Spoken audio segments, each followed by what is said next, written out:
कधी कधी उठल्यापासूनचा दिवस इतका सुंदर जातो ना, त्यामुळे गुड मॉर्निंग ऐवजी गोड मॉर्निंग म्हणायला खरंच खूप छान वाटतं. आता माझी मॉर्निंग जरी गोड झालेली असली ना, तरी सुद्धा मी नाश्ता स्किप केलाय, कारण आज आम्हाला नाश्ता नव्हता करायचा. त्यामुळेच मी मस्त गरमागरम चहा केला आणि परीच्या पप्पांनी डेअरीवरून मस्त असे क्रीम पाव घेऊन आले. आता क्रीम पाव आणि चहा आम्ही बरेच दिवसातून खातोय, पण खरंच खूप छान आज नाश्त्यापेक्षा हे आज खरंच खूप मस्त वाटलं.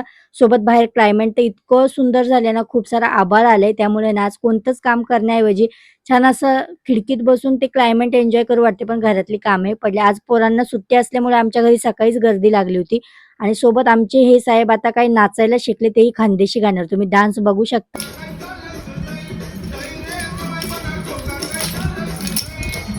आता आयांश तर नाचून खेळून घरी गेलाच. त्यानंतर मी माझ्या कामांना सुरुवात केली. सर्वात आधी तर झाडू मारला. घरात खूप सारा कचरा जमा झाला होता आणि इकडे थोड्या वेळात आजी आली होती, कारण ती उद्या गावी चालली. मग तिच्याशी 2 शब्द बोलले आणि बाकीचंही काम केलं. मग स्वयंपाकाला लागली. इथे स्वयंपाकामध्ये आज मी मेथीची भाजी बनवायला घेतली आणि ही मेथीची भाजी तुम्हाला वेगळी जरी दिसत असली ना, तरी ही आमच्या खानदेशात जास्त प्रमाणात बनवली जाते. मेथीची पातळ भाजी आणि खरंच खायला खूप टेस्टी लागते. मी तर ही तिकडे गेल्यावरच बघितली.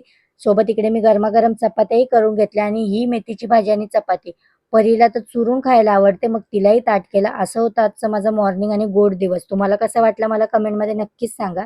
सोबतच चॅनलला सबस्क्राईब करा, व्हिडिओला लाईक आणि शेअर करा.